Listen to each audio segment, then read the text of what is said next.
Hasretimi yık benim için. Böyle paramparça yaşamaktansa kalbime bir kurşun sık benim için.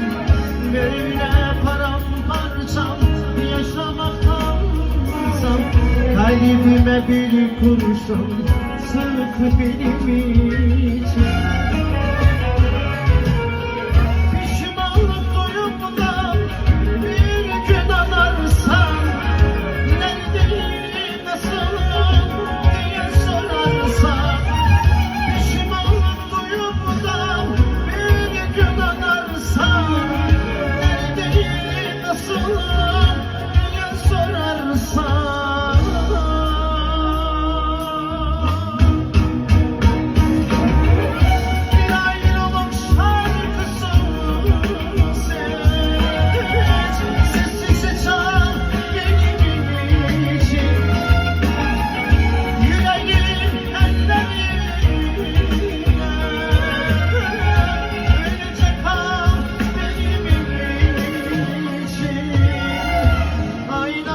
Karşısına geç,